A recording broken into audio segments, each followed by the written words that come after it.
Nauubos ang oras, Dr. Pa. Tumahimik ka. Dr. Pa!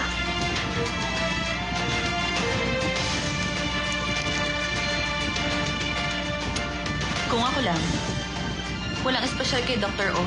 Anak lang siya ng chairman. Hindi ka pa qualified na gawin ang procedure na yan. Ang first assistant ko, si Dr. Kung. Kung pagsisikapan mo lang yan, kahit Dr. Kwak ka, pwede ka rin gumaling. Bagayan mo na kami mo para mag-cardiac surgery. Bahala ka na, Dr. Kwak. Akin na.